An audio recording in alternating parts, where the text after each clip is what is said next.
Singsang Taytay Lekho, I am Mary Grace Duma, born on January 31, 1987, 39 years old, from Quezon City, Philippines. I have a live-in partner and blessing with 4 children, age 20, 19, 16, and 10 years old. I am a high school graduate, and I like cleaning, cooking, and taking good care of kids. I'm working as a domestic helper in Saudi from 3 years. From November 2019 to November 2022, I serve one couple and 3 children, age 14, 7, and 3 years old. I'm working as a housemaid in the Philippines from 2 years, from January 2024 to January 2026. I serve one couple and 2 children, age 5 years old and 1 year old. Hello, Miss Mary Grace Duma. How are you today? I am good and thank you, sir. All right. May we know your main duties from your previous employer?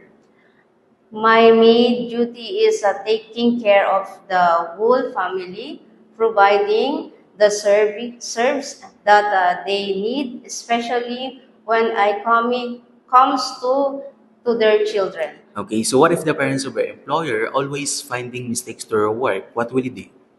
Sir, I will focus to my work and do my best to improve it. Okay, what is the most important thing in taking care of children? To prepare their food and time check if their clothes is with weight and always keep them safe. How will you assist the child when crossing the street? Hold their and look them right and left before closing. All right, what is the most important thing in carrying a baby? Regular check then diaper if it is weak, feed them baby on time and give the medicine on time. How will you arrange your duties if only you and the baby left in the house? Attend the baby first, but baby feed them baby, and once the baby is sleeping, that is the time that I can do my house chores. Okay, so what if you found out that the baby has fever and your employer is not at home? What will you do?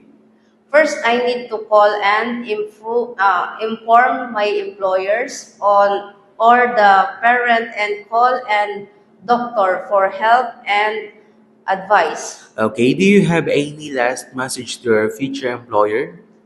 To my future employers, please choose me as your housemate because I badly need this job. If will help me to grow as I'm precious person, and it will be a big help from my family, and promise to do my duties and responsibility, and I will finish my contract. All right, before we end, can you share your best smile? Thank you very much, Miss Mary Grace Duma, and hope to see you very soon in abroad. Sir, thank you, and I am looking forward to work with you as soon as possible.